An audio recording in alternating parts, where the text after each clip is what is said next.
The judge threatened to remove Diddy from the courtroom if such behavior continued. He pulled a training day on them motherfuckers. Yeah. He just nodded. I got all you bitches. All you motherfuckers. If I go to jail, all y'all done.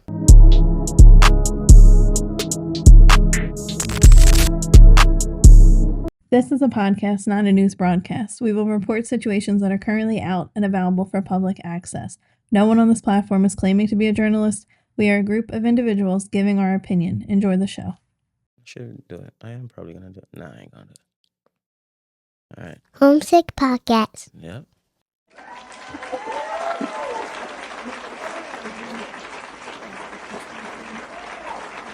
A lot of shit. No, it was the other episode you noticed that I gave a website instead of giving a fucking email. Yeah. That was funny. This is Homesick Podcast. Yes, it is. Got anything you want to throw in the mix? Huh? I just threw it at you real quick? Yes, Fucked you up? what? We didn't even do the intro. No, I didn't do the intro, but I just want to know if there's anything you want to speak on beforehand or anything like that. All right, I shut the fuck up. I go fuck myself. Welcome to Homesick Podcast. I'm Miz. And I'm Liz. I want to thank y'all for listening to our little podcast of ours. Anything? Shout out to Yanni. You looked amazing. Oh, yes. Shout out to my goddaughter. Her, 8th grade dance? Yeah. Was Friday the 6th. Like they care about the details. I'm just getting in because you don't know when this is going to drop. So I have to let them know. It was June 6th, Friday. I don't have the exact time. The important part is she looked amazing. Celebrated. She looked beautiful. I want to give a rest in peace to Rihanna's father, Ronald Fenty. He passed away at 70. It's crazy. So young. Yeah, there's a lot of deaths going on, but then you know the superstitions where death comes in threes. I don't like that superstition. Well, that's Let's what they keep say. That shit somewhere else. That's what they say. So I want to rest in peace and the condolences to Rihanna and her family. Next, positive stuff, exciting stuff. Dexter Resurrection starting real soon. Oh my God, I cannot wait. I know. It's a lot of people in it. He got a ton of celebrities in that shit. You know what I find amazing? What? That show is so old. Mm-hmm. And the fact that they can come back and reinvent it and it still be just as amazing as the original. Well, whoever's been writing on all of them, I haven't lost interest in that shit at all. Yeah. Like we just finished watching You. That was really good though. I did enjoy that too. The ending was fine. I hate the girl. They could have found a way better girl. I know we late people probably been watching shit saying why we talking about it now, but we late to shit. We got a lot of kids.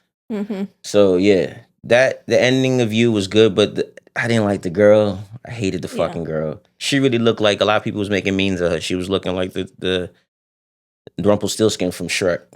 Oh yeah, that's a shame. She did though. She had that. Who knows? That look. She played the role good though. Great acting, yeah. Yeah. But I just thought look-wise, you want, I get it. Easy on the eyes. Not saying she ugly. Not everyone is perfect. Not saying she ugly. We finished Grosse Pointe. That was really good. I don't remember how that ended. Oh my God. All right. Well, we're on to Poker Face. That's a really good show. Yes, I do love Poker Face. Poker Face is a great show. The new season's good watch. Out. Whoever ain't watching it should start watching. It's a good show. Comes on every Thursday. They're very good. That's another one. Every season is really good. Poker Face? Yeah. Yeah, but I realized a lot of these shows are stacking up with cameos because in this one, too, she got a ton of cameos from a lot of people. Yeah. So it's just like how hopefully that Dexter is good. Can't say Dexter. It will be. It better be. I know it will be. Lil Wayne album dropped, The Carter 6 on Friday. It has 19 tracks, and he has a song with his son Cameron Carter on the album. That's the one with Lauren London, right? Yes, that's the son they share. The song is called Rari, and it's on one of the songs in the album that he himself, Wayne, expresses the love him and Nip both share for Cameron. That's pretty cool. Yeah, that was cool to hear that he could show respect on that somebody else gave the same love to his child as well. Another track was Bells, which he uses the LL Cool J's 1998 song Rock the Bells beat on. Mm-hmm. It sounds good. Nice flow. He's rhyming. He's spitting on this shit. It definitely sounds like some Lil Wayne. You can see he's not influenced by any other type of shit that's going on because it sounds like Wayne from previous. Oh, good. So I'm going to love it. Yeah. Like his old albums. He also uses Nori's 1998 Band for TV beat on the album. Mm-hmm. That track is called Band for NO, NO show from New Orleans. Overall, I found it to be a great album. Reminds me of 2008 Carter 3. Okay. He's the way he's spitting and even how they format the album from tracks. It seems like it's going in the same sequence of that album. If you compared it to, I'm pretty sure a lot of people will see what I'm talking about. But It was a good album. I actually enjoyed it. Is Birdman behind this one? I'm not sure who's behind that. I didn't do all of that research. Oh, okay. I just pretty much just popped it in and trying to hear. Because I was seeing a lot of memes about it. People were saying it's not as good. People was waiting for it and it was trash, but I liked it. So okay. I don't know what everybody else is saying. I'll say this, the album is 50-50. It has some stuff I skipped through, some stuff I actually was like, yo, this is actually decent. It's not a bad album at all. Just in time for summer. Yeah. Definitely. That might be he has one track that I expect to be the summer banger, but we'll see. I think it's called The Carters. Something like that, yeah. Moving on, we have the question. It's not really a question, it's more of a quote that I read, and it was by Robin Williams. It says, people don't fake depression, they fake being okay. Remember that, be kind. I agree with that. I do too. Yeah. Because it's coming from our era, it's real easy to fake that you're all right. Mm-hmm. You could really pretend the whole way. No one actually admitted back then they felt anything or was going through anything. You just took it as like, I guess people looked at it as a sign of like, all right, it's something weak.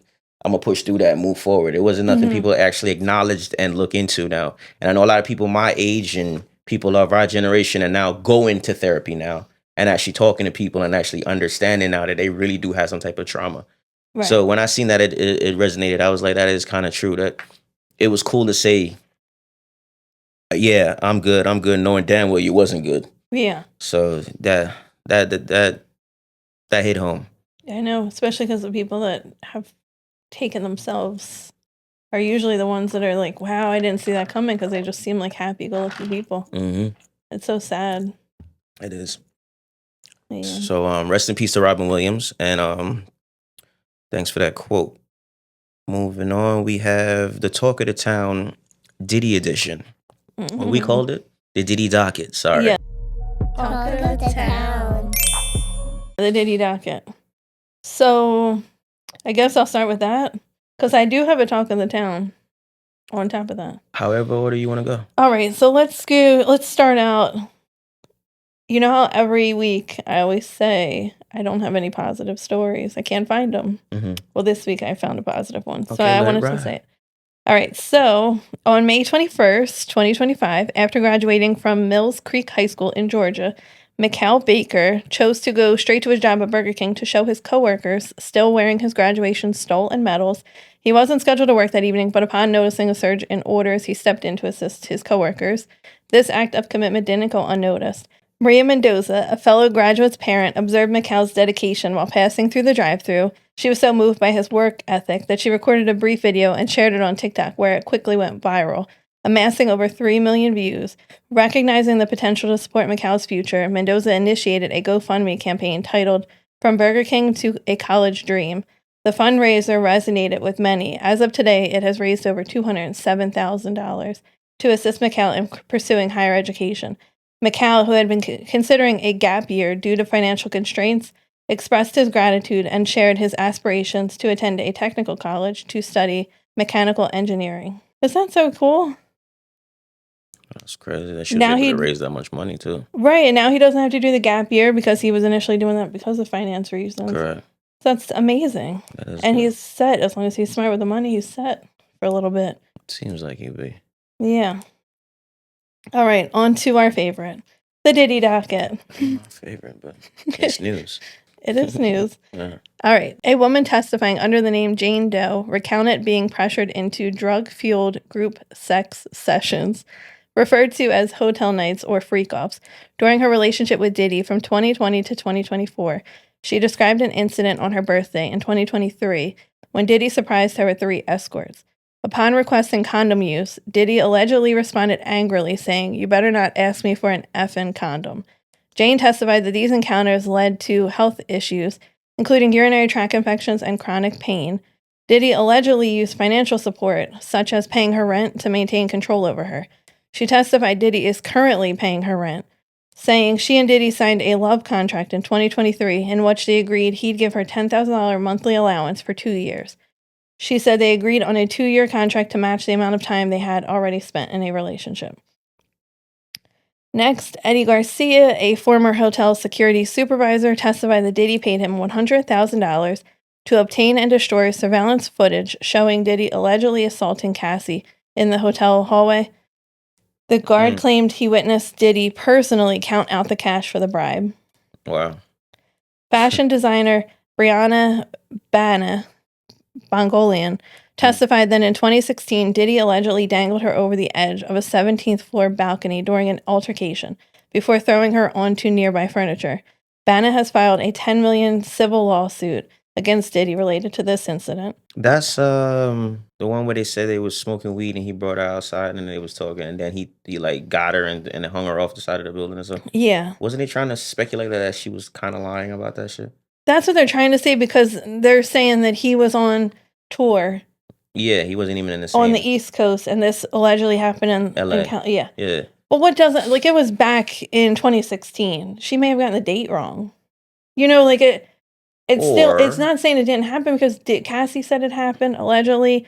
Her girlfriend was there. She just put her in the bathroom. Cassie agreed to her statement. Yeah. To the girl's statement. Right. Oh, I was just looking at it as it could be like somebody else now saying, all right, shit, if we all, like the prosecutors just basically say, like, anyone that got something to say, come in. Well, that's pretty much, I do touch that because that is pretty much what they're saying. Like, it could be an opportunity for financial gain. Okay. I get it. I'm not too sure.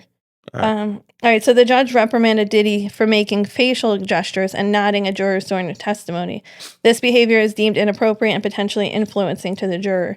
The judge threatened to remove Diddy from the courtroom if such behavior continued. He pulled a training day on them motherfuckers. Yeah. He just nodded. I got all you bitches. All you motherfuckers. If I go to jail, all y'all done. I think it was more like whatever the testimony was, he's like trying to make it. Yeah. Whatever. Nah, he giving them eye. Mm-hmm. Yeah. All right. So a former assistant referred to as Mia testified about a toxic work environment characterized by fear and abuse. Mm-hmm. She recounted instances of physical and sexual assault, including being forced into non-consensual sexual acts and enduring verbal abuse. Mia also described Diddy's controlling behavior, such as installing tracking devices on vehicles and confiscating phones to monitor communications. Capricorn Clark, another former employee, testified about the pervasive culture of fear within Diddy's organization. She detailed incidents of intimidation, including threats and blackmail, and described how employees were coerced into silence. According to Capricorn Clark, she claims that Cassie stayed with Diddy partly because of Jay-Z and Beyonce's relationship. Capricorn testified that when she urged Cassie to leave, the singer replied, "Jay-Z is taken," suggesting few men match Diddy's status. That's sad. Yeah. If you really break it down, like she know it's a bad situation, but she won't leave because she couldn't figure out a situation financially for herself. Allegedly. But I mean, you're in that lifestyle, you're used to that lifestyle now. Yeah, so but it's like fuck the lifestyle at that point. You worrying about your sanity and your mental. I get it, but we don't know what's going on. No, I'm not saying she was wrong. I don't know what kind of state of mind she was in when she was even thinking like that. But it's just crazy the level of power he had on her. That was only the logical sense she had. That I would leave him if I could find somebody financially just like him. Right. And Jay-Z was the only comparative to him, but he was married to Beyonce. Right. Not saying if Jay-Z would have been with her or not. I guess they was just circulating chicks around that time. Well, it seems like that's what they do in the industry anyway. That is definitely an industry thing. All right. And then Diddy's defense team focused on questioning the credibility of witnesses. This is what I was talking about. I kind of touched on highlighting inconsistencies in their testimonies and pointing to continued communication between the accusers and Diddy after these alleged incidents. Mm-hmm. They argued that the relationships were consensual and that the allegations were motivated by financial gain. Because a lot of them still were like wishing him happy birthday after these alleged instances happened. So that's what they're trying to say. Like, how did you still felt comfortable to text him knowing what he did? But again, we don't know. Put you in a different mind state going through all that. It's like... That's sad. It's actually a bad narrative, too, because you're painting a picture that is, okay, you could treat me like shit, but as long as you got money, we good.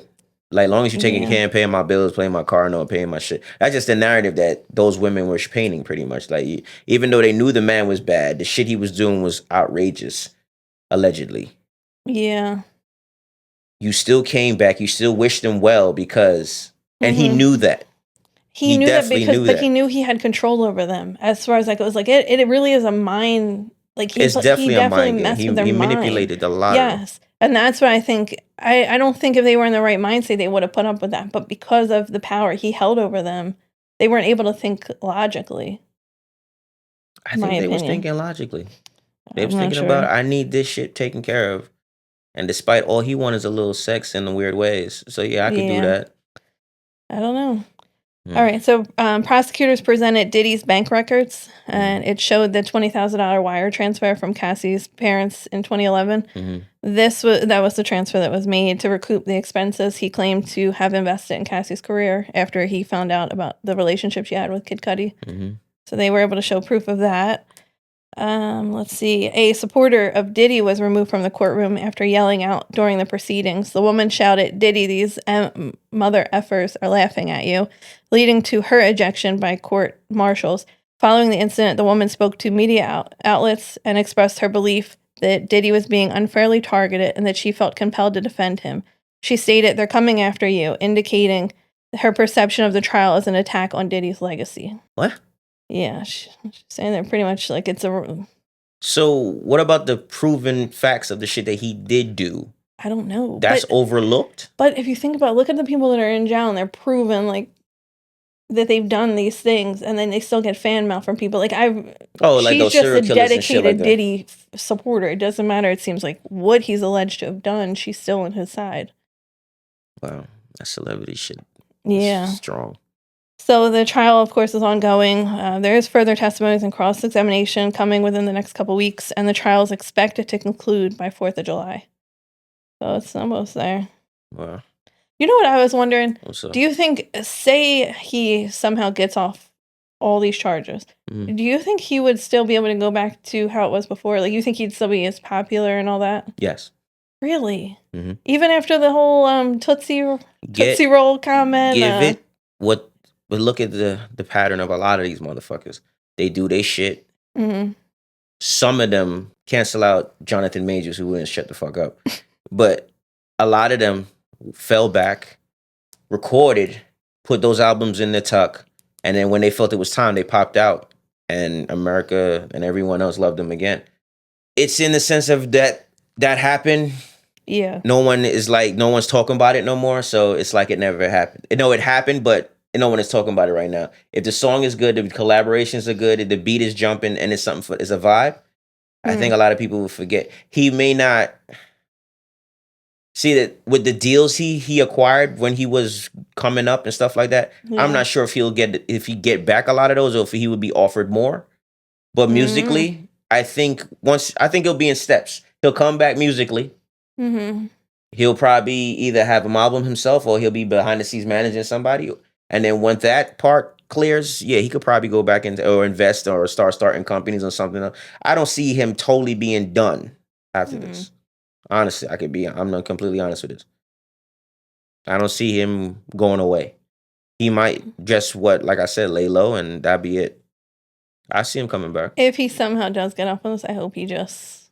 I don't think he's going to get off, though. I don't think he is either. I don't think he's getting off. But I was just thinking that the other day, I wonder if there would be a comeback for him. Like, after all this, because so much has come out. And the Tootsie Roll thing I was referring to, some woman is alleging that he raped her, and she's called him itty bitty diddy and said that is Tootsie Roll size. That's what I was referring to when I said after the Tootsie Roll thing. But a lot of women, how many women you know? I know, I just like to explain that. No, I get someone's what you're saying. What is she talking about Tootsie Roll? But a lot of women, when a woman, if I'm smashing you, you enjoying it, we good, we having a relationship, and then out of nowhere we break up, then that's the first thing you come back and say is, by the way, you had a little dick. For a lot of people. But that's what I'm saying. A lot of women do that shit. Right. So who's to say, that's just her words. Yeah. But yeah, I don't see him getting off. I definitely see him doing some time. I don't know if it's the time they expect him to serve, but I don't know. We'll see. I really don't know which side the jury is falling. I don't know if the defense team is actually proving their case. I don't know if the prosecutors are leading in this point. I don't know. I'm not sure. He has an assistant that I think she goes by KK. I think she needs to be called to the stand. I would be shocked if she doesn't, because she's in a lot of these people's stories. So I really think she should be called. I'm not sure. They're not releasing the witness list on who they're calling. I'm surprised. What's his name in none of these? The butler, Belvedere. Mr. Belvedere. He might still be. I'm surprised called. he hasn't been called to the stand or nothing like that. Yeah, we don't know. I wish they would release the list just so I can see who's upcoming, but they're not. Right. That's it for Talk of the Town. And your Diddy docket. And the Diddy docket. All right. Take that. We said it going on till July 4th. Yeah. That's when the end. That's going when to wrap it up. Expect it to end. July 4th. That's wild. So let's say hypothetically the end of July, everything should be all squared away with him. Beginning of July. End of June, beginning of July. Yeah, everything should be squared away with him. Mm-hmm. We'll see. Okay, moving on to entertainment news. Nashville seems to be the spot where a lot of celebrities want to set up shop. A few pods ago, we spoke of Snoop and Dre opening their lounge gin and juice. Remember that? Yeah. I can't wait to go visit it when we move there. Well, there's going to be something else for us to look at. Oh. Well, now Post Malone can be added to the conversation. He partnered with a primary hospitality brand, TC Restaurant Group, to open a 26K square foot venue in the city's Lower Broadway district. Where it's open, when it opens, it'll boast 3 stages, 6 bars, a full service dining room, and a rooftop area where guests can enjoy the city view.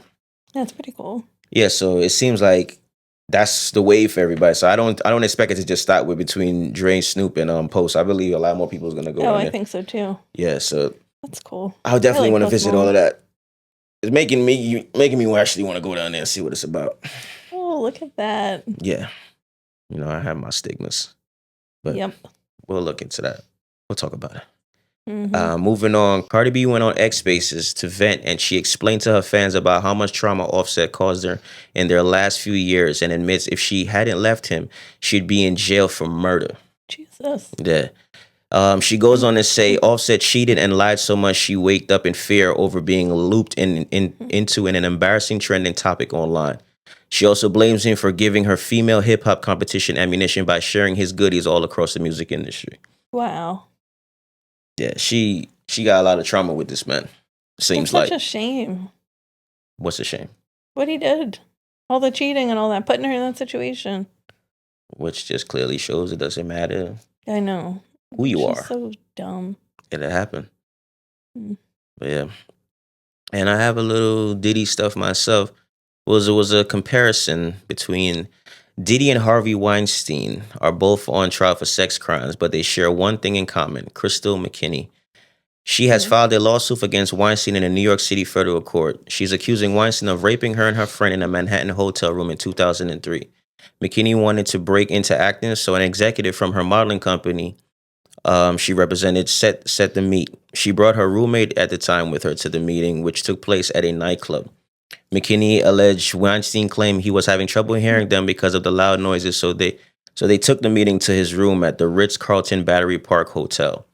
According to McKinney, Weinstein got the 2 women drunk and forced them to have sex with each other before he raped them. That's wild. Why I stated earlier that Diddy and Weinstein have her in common is because in 2024, McKinney filed a lawsuit accusing Diddy of sexually assaulting her at his NYC studio after they met at a Men's Fashion Week event.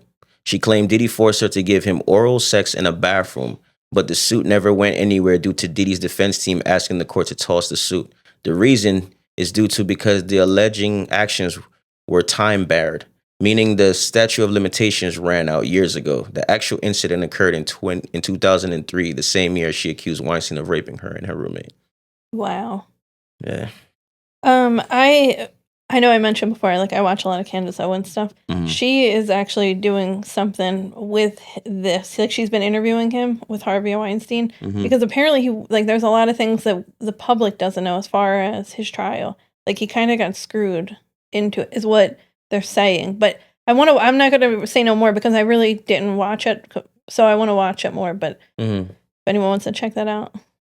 Okay. She's got it on her podcast. Well, on YouTube. Okay, Candace Owens. Yeah. Okay.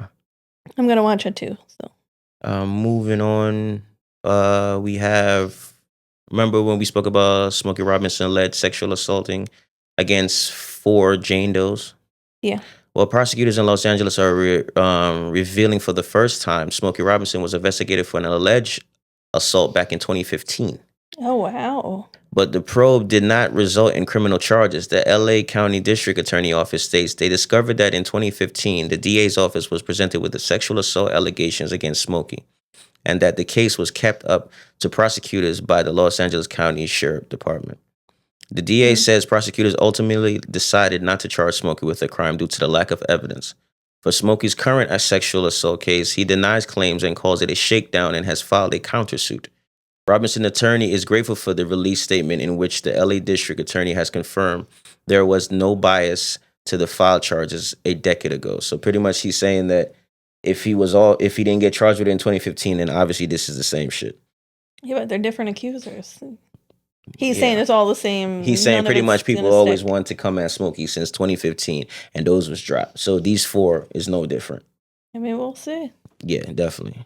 Not wishing it on him, but he sounds real confident. Yeah, he damn sure does.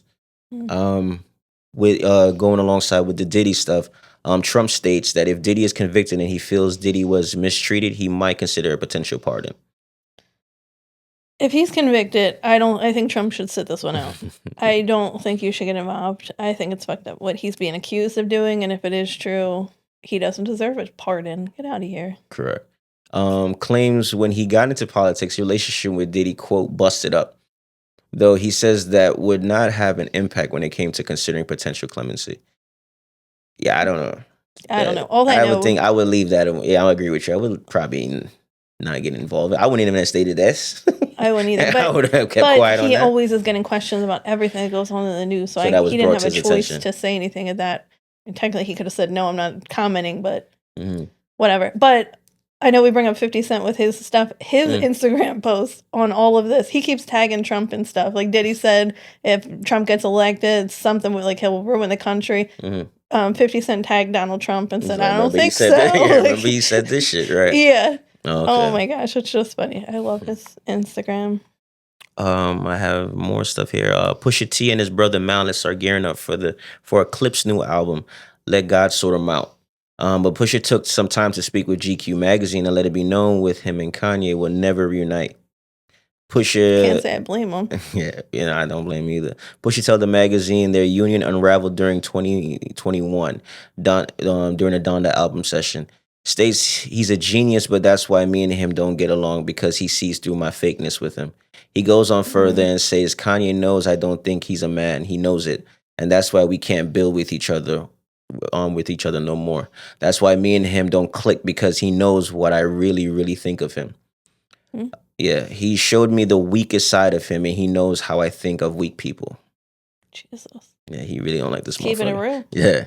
He ends with it, not all on hate, but he said Ye kept his word by giving him all the profits owed from Good Music Def Jam deal after the contract ended. But if you've heard in the news recently, Clips are no longer with Def Jam. Oh. And it's for the most ridiculous reason. Well, it started with a Kendrick verse. So they are in their new album. They have a verse with Kendrick, and supposedly the lawyers of Def Jam didn't want that to be released. They told him to remove that song, and we could proceed with the album. If you don't, I guess they came back with, we're gonna drop you. Why? I guess it had to do with the legal situation, what UMG is going on with Drake. They didn't want to end up having that cross in some way or form. Remember, when you talk to company boards, it's pretty much a team of lawyers. So I guess they suggested that was the best narrative as far as just to cut ties with this shit, which was a dumb fucking move for a hip hop record label. So, but I don't know. But I heard now they're on Rock Nation. Kendrick has his own label. I'm sure he might talk to them about that. I doubt it. I mean, they're with Rock Nation right now. I don't see them leaving. Oh, okay. I thought they left their label in general. No, they left Def Jam. They're no longer with Def Jam. They're done. Nation. They're using Rock Nation currently as a distribution deal. Okay. So Rock Nation is helping with the distribution. But yeah, I think that was wild on Def Jam to even go that far with it. And I don't get why they think that's... I guess this whole thing got the industry scared with this whole Drake shit. With the because lawsuit. He decided to get lawsuits involved in random beef. Stupid shit. No one's ever done that. That's crazy. He's the first of it. I don't think it'll be the last either. Well, no. Especially if he comes out... if he comes out with a little penny on this shit, I don't think he'll be the last. I hope he doesn't. Just because of the whole point of it. Like, it's beef. Who didn't have a rap beef at some point? It's just the history of rap. Go to the lawyer. That's like going to the teacher. Telltale. Right. Moving forward, we have Luigi Mannione lawyers wrote a letter to the judge requesting him to be allowed to wear court-appropriate clothes instead of a prison jumpsuit, and not to have to put on a bulletproof vest. Lawyers in the Magione case insist the high-profile nature of this case means leaving him restrained in prison and clothing, even during the pretrial phase, could possibly influence potential jurors. So they're saying the look of him looking as a criminal, which he fucking is, and looking like he's crazy and he possibly might do something is not helping his case. Not the fact that he killed somebody on tape in cold blood. Allegedly. That's what they weren't about, how he looking in court. They state their client isn't a threat to anyone in the courtroom, claiming he's been a model prisoner since he was taken into custody back in December. I don't even want to say nothing. I'm just listening now. But still with this case, because they went into some stuff just recently. For the so-called model prisoner, he wrote out his whole manifesto 6 weeks before killing Brian Thompson. Yeah, but he's such a model person. Within the worded pledge, he writes, "So say you want to rebel against the deadly greed-fueled health insurance cartel. Do you bomb the HQ? No, bombs is for terrorists. Instead, he reasoned the best move was to whack the CEO at the annual parasitic bean counter convention because it's targeted and precise and doesn't risk innocence." So he just wanted to take him out, allegedly. It seems like he mapped out, this was his plan to kill him. That was his plan. Which still doesn't make sense to me. I need more explanation on what he was I didn't even know the motherfucker wrote a whole manifest about this shit. Yeah, they found that in the book bag when they found him at McDonald's. Yeah, so the man went in with a plan. Yeah. Like, I don't understand. The worst they weren't about is what he wearing in court. Like, there's a lot of shit against him, allegedly. Which I don't get why we say allegedly if there's a fucking video of him or somebody with thick-ass eyebrows shooting somebody. I agree, but because there's so much theories, well, how do you know for sure it's him? Look at the side-by-sides. Like, I get what you're saying, but that's why we have to say I get it. Because I get it. I understand it on that aspect, but it's just crazy that the shit that they bring up in court pertaining to the actual facts of what's going on, what we're really here for today. Right. That's the most important thing. I don't know. We'll see how this whole thing plays out. This will be another one that surprises me how this ends. Yeah. Lastly, I have here, which everyone's seen, Elon Musk dropped this on X Spaces. He wrote, end quote, "Time to drop the really big bomb. Donald Trump is in the Epstein files. That is the reason they have not been made public. Have a nice day, Donald J. Trump." You know what drives me crazy with this? The Biden White House had the whole Epstein file. If Trump was in it, you better believe they would have released that entire thing because that would have guaranteed a Kamala win. I'm not buying it. And you know what's funny? Right before we started this, he deleted all of it. I did hear that. Yeah. So you really backtracked on that. Yeah, I don't even get what. I think it was just to get the people to turn. You know, you don't need someone like this. He had a temper tantrum. That's really what it was. You can't be doing shit like that. You're representing the country, and it's not saying he's the president, but you're within the cabinet. Like, how are you doing shit? He's not in the cabinet. He was helping with Doge. All right. But his time came up. He was done with the White House, and then on top of it, the big beautiful bill, whatever they're calling it, it doesn't have the EV mandates that helps obviously Tesla. So he's upset. There's things in it that he wanted in it. So he's having a temper tantrum in a sense. But I guess he's backtracking in a sense because he's deleting a lot of his tweets that he said about Trump. Yeah, I really am not sure. But then I just seen that they asked Trump and he said he thinks the relationship is done at this point. Well, fuck yeah, you went a little too far with that shit. Yeah. And what was he expecting to come out of that? Like, say it went left, then what? Right. Well, it kind of did go left because you have... No, meaning like, say... hypothetically, there was some truth to it or some shit like that. Yeah. And it caused people to investigate Trump and all this other type of shit, and it caused possible impeachment shit like that. Believe me, I'm pretty sure there is some Democrats that are going to try to get the impeachment Trump going. I just think it should have been handled behind the scenes as far as him and Trump man goes. To man. Right. Like, y'all was good up to the point when he was like, yo, I'm going to get you in here with me. It was within the week. He started tweeting that stuff, so it's crazy. You were his side guy for the entire time. You were his buddy. Right. Since he went into office. Even before that, he was on the campaign trail. Now, all of a sudden, all this stuff, like, you were still his best friend, pretty much, in a sense. You were with him side by side. They best friends, but they were close. They were very close. And if that's the case, then you look like a fool saying that he was in the Epstein thing, because then why were you with him? If you think he is alleged to have a lot been of in motherfuckers that. gonna be thinking like that'll tie you in some way, shape, or form, motherfucker. You knew about it as well then. Right.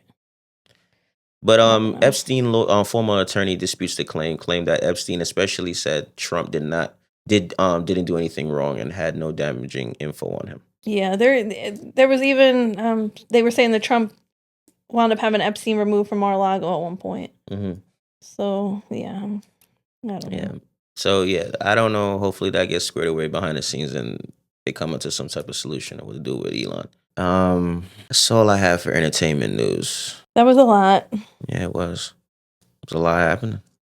Mm-hmm. Damn near up to this morning. Shit. I don't have anything here for bringing it back home. You? Oh, I do actually.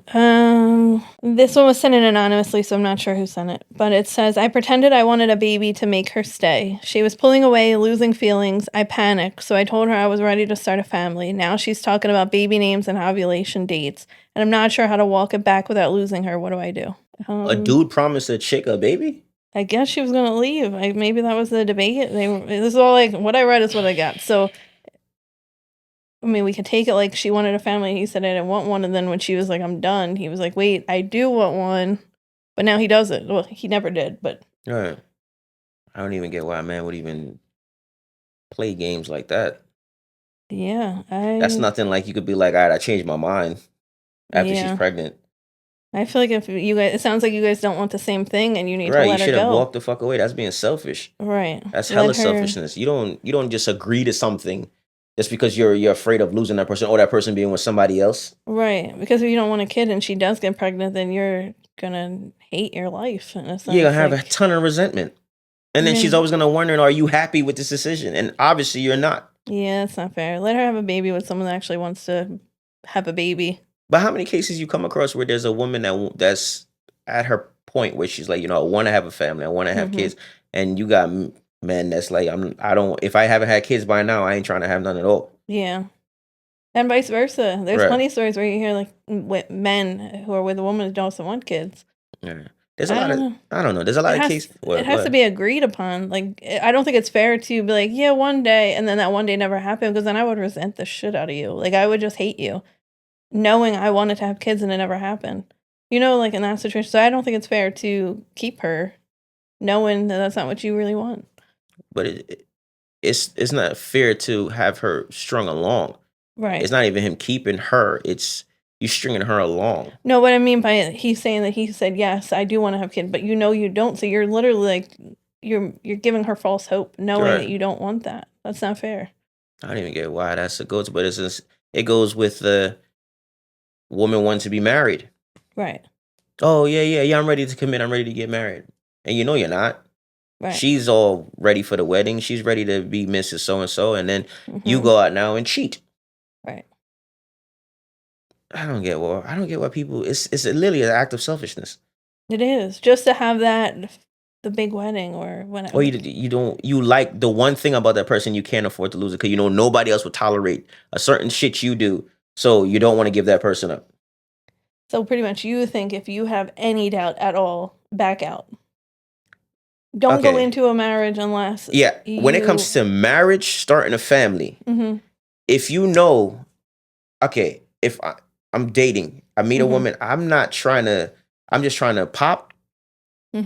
We're good. We've been dating for years. The sex is good. We're having a great time. I'm just thinking about the great time we're having. It never crossed my mind, I want to marry. Then obviously she's not wife material. Some women are just not wife material. Some men aren't husband material. Yeah. You know what I mean? It's a certain people you meet in your life and you be like, you know what? I can't live without this person. This person makes me happy. This person checks all the boxes. Then I can see that. But there's still people that would find that person and will say to themselves, why do we need to ruin that with marriage and a baby? Right. Because they're saying we're so great together. Why are we fucking that up? Right. So are those people wrong? Or they being upfront with it? Because there's some people that want the marriage, they want the kids, they want all of that. Yeah. But there's some people that just wants but he's still saying he love you. Right. I want you, but I don't want those things. Is that bad? Now, I know we straighten off of what the conversation was, but it kind of goes in hand with that in a sense, too. I guess if it's mutual, if you both feel the same way, then that's fine. But I feel like in this situation where, say, the guy is saying that, but then the woman's like, yeah, all right, but doesn't necessarily agree with it. That's I feel wrong. like that's right. That's wrong. But if you guys are on the same page, then do what works for you. Like, that's my opinion. Correct. And I would feel as a woman, over time, you realize 2 years went by. 3 years went by. That man is not looking for that type of commitment. He likes what we have here. Right. But then you sitting there salty waiting for that ring. Right. I think at that point you should say something and just part ways. I mean, would you wait that many years though before you'd say something? You as a woman, you would assume that how long you would think you would give a guy? How long would you have given me before I proposed? Well, you proposed, we were together 4 years. Right. And then you proposed. Okay. I feel like that's good because it gave us enough time to get to know each other. We lived with each other prior to getting married. Right. So we got all of that not so fun stuff out of the way before we got married. Correct. So we kind of knew what we were getting into when we did marry each other. It didn't change much. Mm-hmm. But I couldn't imagine being engaged to someone for 8-10 years, something like that. Like, that's just a long time. Like, at that point, it's like, do you even want to marry me? In those cases, like, that's me giving you this to shut you up. Unless you were together from, like, middle school, high school, then obviously, whatever those years, I don't expect you to get married right out of high school. But, yeah, I don't understand those relationships that have been together. But again, if it works for them, it works for them. I'm not shitting on nobody's situation. Nah, but it works for y'all. Right. But anyway. Unless it's like a second marriage, then that would be like the second wedding, then I would kind of get the hesitation because they already went through it and whatever trauma came from that. Yeah, I think we're going off track now. We're going way off track. I was just Yeah. thinking we went down the rabbit hole. Yes. So to answer that shit is wrong. You shouldn't lie to the woman just because that's what she wants. You're feeding off of her interests and her need and her wants, and that's not right. That's totally wrong. That's an asshole trait, and you're gonna ruin that kid's life and hers life. So don't do no shit like that. That's fucked up. Yeah, that's my opinion on that. Yep. You agree? You concur? I concur. Okay. Yeah, I have some random shit here. All right. Seems like a good amount of stuff here. Jesus. Yeah. You always have those random ass stuff. I keep finding these shits. It's just stuff that I'm curious on. Okay. So, in her 2013 book, The Body Book, Cameron Diaz revealed that Botox made her look unnatural, which led her to embrace aging instead. To her, it's a reflection of self-acceptance, growth, and life well lived. Why I thought this was strange because just regular day-to-day women are like younger women. Actually, it's not even like older women now. Younger women are not doing Botox to their face, which is clearly state that it's something that damages, that pretty much kills your nerves in your face. And you keep injecting that into your face. That's toxins in your body. Right. Why? That's who wants to age. That comes with like that's accepting your life. You're gonna age. You're not gonna stay young. I'm not ready to accept it. Is this it personal for you? Yes. Botox is in my future. But why though? Because I don't want it to have wrinkles and all that. So you're saying that from a woman's point of view that you believe a lot of women think like that? Yes, I do. I think that's why it's so popular. And then I don't think you should get it younger. Like I did hear like there was some a lot of younger people that get it done. Yeah. And I don't think real young. I'm talking like right, 16, 17 mom and dads allowing them to do some shit like that to their face. Yeah. That's fucking crazy. That is crazy. So yeah, I don't know what it does long term. Of course, like I'm it not can't sure be good long term. There's no way it's good long term. It can't be because eventually, like, what happens if you stop getting it after years of getting it? What happens? I'm not sure, but I'm not opposed to it. Okay, let's put it that way. Good to know. All right, moving on in my random shit. According to reports, recent college graduates are struggling more than expected to find jobs. Despite holding higher education degrees that typically offer an advantage in the job market, a new report from Oxford Economics reveals that unemployed recent graduates are responsible for 12% of the 85% increase in the national unemployment rates since mid-2023, a significant share considering they represent just 5% of the overall labor force. That's crazy. Because the amount of money they pay to go to school and get those degrees. To be unemployed, that's absolutely wild. But I guess that's why like trade schools and all that are really popular. and they're really pushing people to do trade schools. I kind of have an issue with this whole research. I don't understand why they put this out there. From reading that, what's the first thing that came to your mind? That you don't necessarily have to go to college. Correct. But I think I don't like that narrative, though. But I think that's the point of it, because they're saying, like, there's people that graduate, say they go to a trade school for high school. Mm-hmm. By the time they graduate, they're making six figures. Like, they can do, like, you don't necessarily have to go in debt to go to college. If that becomes a new narrative, what happens to all our... Well, they're not saying, like, of course there's going to be people regardless that still go to college. It's just saying that, like, maybe, a lot of people... Yeah, but what happens when a person now has a friend now? You go to trade school, I go to college. We both finish. Mm-hmm. You already in your career, we're set and go, and me now I'm going on interview after interview and interview, and then nothing's coming from it. Right. That now paints a picture for someone to say, like, why am I spending this amount of money? Yeah. Instead of I could just go to trade school, spend whatever it takes for that, and still end up at the same tunnel that you're gonna end up with. Right. That part I find is like it takes us back now. It takes, you know what I mean? No one now is looking forward for like that. When I was coming up in school, everybody was bragging, talking about, oh yeah, I'm going to this school, I'm going to that school. It was a big deal to go somewhere far away, study more, and you know what I mean, get that degree. Yeah. And I believe college is necessary due to getting out there, being on your own, and experiencing life. That's what it did for me. I think that's more why you're saying you don't like that. Right. Because you think everyone should get the college experience. Yes. I get that, but you don't necessarily have to. If you don't want to go away for college, you can look into trade schools. You still have a good opportunity to make money. A lot of people maybe can't afford college. They don't want to do the whole student loan process. I get that. That is another opportunity for you to make money. Right. And not feel like you are a failure to yourself. Not saying that you would be for the other people, but I don't know. I went to a trade school. Yeah, I just have mixed feelings on that. But I get what you're saying. I completely get what you're saying. And at the end of the day, let's be real. It's about the money. Yeah. Nobody works. I mean, some people work and enjoy what they do. Right. But at the end of the day, a regular 9 to 5, you're looking to make some money. You're not here to make friends. You're just trying to make money. But if you're working in the right field, it shouldn't feel like you're at work. That is true. That is definitely true. Mm-hmm.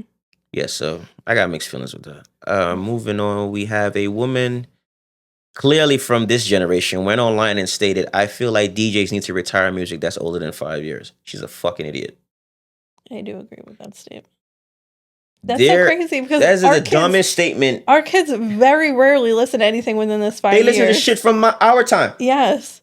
They're big on all the other I'm trying music. to think, okay, if you go back 5 years, motherfuckers was still listening to shit that was from our time. Yeah. So I don't know what the shit she's talking about. Yeah. I don't like music hasn't been the same. Even 5 years ago, it wasn't the same. You can't even understand half the songs that are out now with rappers. I don't know what the fuck they talking about. I don't either.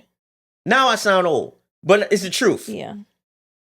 Yeah, I thought this was the dumbest shit I ever said. Yeah, I don't agree with that. I have here, The Game did his own research.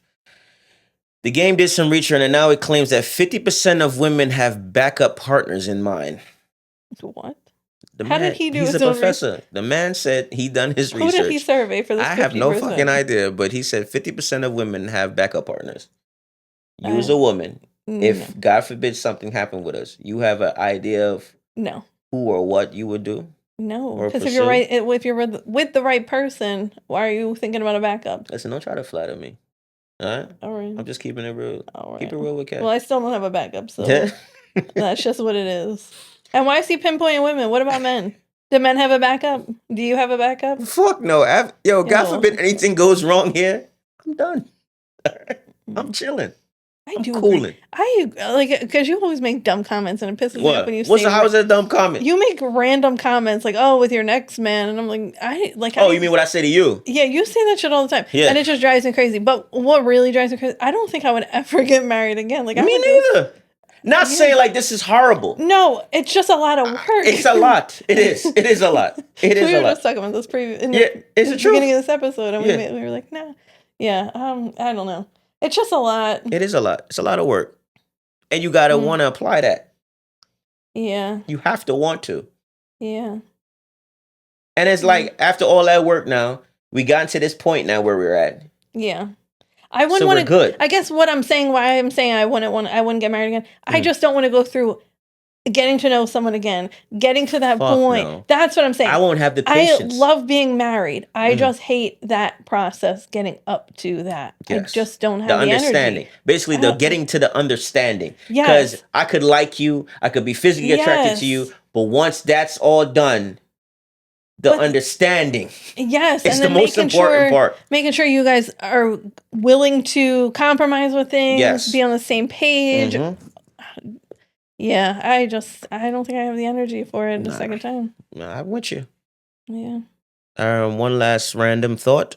Samuel Jackson hopped on the Bad podcast to reflect on his contributions to Kendrick Lamar's Super Bowl halftime show this February. Jackson admitted that he wasn't aware of the performer's political tone until dress rehearsal. Oh, wow. Once he realized, he accepted the role during the revolutionary performance as an agent of change. That's interesting. Because he was the biggest part of the whole thing. Yeah, so I looked at what he was saying. So he pretty much saying that he was cool with rehearsal. He didn't know, I guess, the vision part of it. He just knew what he was doing, what he had to say and stuff like that. So he thought he was just going to be saying it in regular clothes. He didn't know the whole Uncle Sam thing. So once he seen that, he put two and two. He was like, oh, I get what this is going to be about. And he accepted the role is what he's saying. Of course. Yeah. But I thought it still was a great performance. Yeah. I still, to this day, say. Yeah. I think Samuel Jackson did great on that. You know what I mean? It was perfect. I understood the vision. So, yeah. I just found that... I was shocked that he said he didn't know that up until then. So, that was cool. That's pretty cool. Yeah. So, that is all I have with random stuff. Do you have anything I have my own random thing. Oh, please, let me hear it. All right, so the last episode, or previous episode, one of them, we were talking about the flower debate. Remember? Oh, when I bought you flowers and you didn't appreciate it. Well, we did get a lot of interactions on that one. So, I want to bring up another debate that we had. All right, so every time we go out to eat and I order a chicken dish. Oh, God. I always ask the server how thick the chicken is. And the server always looks at me like I'm out of my mind. He thinks I'm crazy. So I wanted to know if I can't be the only one, but I want to know why chicken parm is always so thick. It's like chewing into a mattress. It's disgusting. It's not juicy. It's just gross and cringy. And I don't like eating thick chicken. It was thick. It was not like crazy thick, but it was thicker than normally how we prefer it now. Now, damn near it's like paper thin, how you prefer it. I don't like it. Shit, let's be real. That shit is like paper thin. I do not like it paper thin. I like it like that. Okay. I don't like it paper thin. I'll zoom in on that when you. Don't get zoom the scale. in. Get the scale. Don't zoom in. But I don't want it that thin. But I also don't want it this thick. I legit got chicken parm the other day and it was this thick. I just think chicken parm should be thin, crispy, easy to eat, not some brick of chicken and a little cheese on top. That's fucking disgusting. It was just gross. All right, well, now that I went on my little rant about chicken, what other foods do you guys think are getting butchered out there? Comment below, please. Let us know so we can see if we agree. All right, on that case, I guess we close this out. Sounds good. All right, we want to thank everyone for listening and tuning in. God bless, and we'll talk later. See you next time. Peace. Homesick Podcast. Oh my God.